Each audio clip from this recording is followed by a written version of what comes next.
The most important thing to learn is how to value a business. It's also the toughest to explain. I look for certain. You look for certain things that allows you to narrow it down, like I was saying about the Spassky-Fisher situation. So, if I'm a basketball coach, and I see a guy, and I'm walking around the campus here, and I see somebody 7 feet tall, I'm interested. Now, he may not be coordinated. We may not be able to keep him in school. He may be robbing stores at night or something, but he's still the right guy to be looking at. We can work with this guy. So I am interested in 7-footers, maybe 6'10". And if I see some guy that's 5'3", and he comes up to me, and he's dribbling away, and he's telling me, doing fancy moves, and he says, "Coach," I said, "I'm your guy."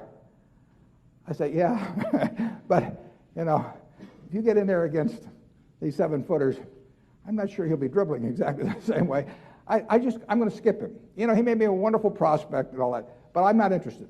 So I am looking for signals that tell me in investments what height and a few things might tell me if I was a basketball coach. In the end, what I'm going to buy is the business where I feel extremely certain about the competitive advantage, extremely certain about the integrity and ability of the management, and where I think the discounted flow of the cash that business will produce over time makes sense in relation to its current price.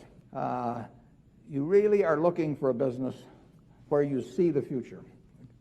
And that's why we don't get in tech. It isn't that I don't love the computer and think it's doing all kinds of things for society.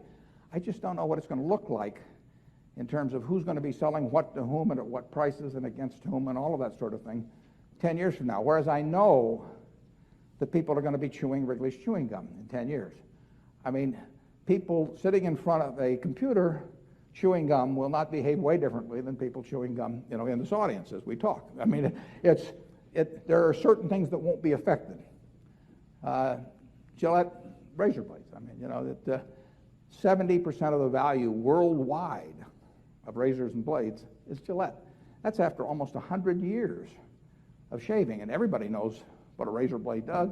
They all know how to buy the steel. They all know how to sell it through Walmart or whomever.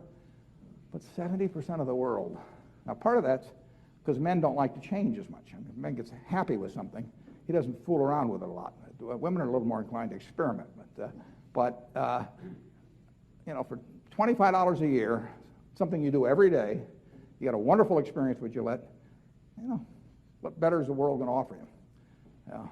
You're getting a claim currently about some 4-blade razor, but don't worry about that one. The 70%, just think of that. Coca-Cola, 19 billion cases of Coke. I mean, not Coke, but Coke products sold a year. Everybody in the world drinking it. Do you think, will that change dramatically in the next 10 years? I bet my life against that. We sell See's candy in California. There's 35 million people in California. They did the right thing last Tuesday, incidentally. People ask how I got involved in the Schwarzenegger campaign. I won a look-alike contest. I mean, but here they are, 35 million people. Everybody in California has something in their mind about See's candy. What candies are in your mind? Number one candy bar is Snickers. Number one candy bar 10 years ago was Snickers. Number one candy bar 20 years ago was Snickers. People don't fool around with candy bars. I mean, you cannot come out with lots of new bars and intrigue people. It's not like, perfume or other things maybe where people experiment.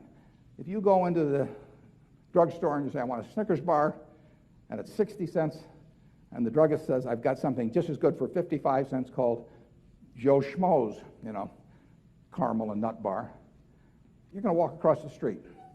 Now, when you walk across the street for a product, then you got a business. I mean, that is the test. And where a nickel doesn't make a difference. And so it's, there is no good way to compete with Snickers. You want something where price competition is not solely going to be the determining factor. And that's true of razor blades, it's true of Snickers, it's true of See's candy, it's true of Coca-Cola, and there's a lot of things of which it isn't true.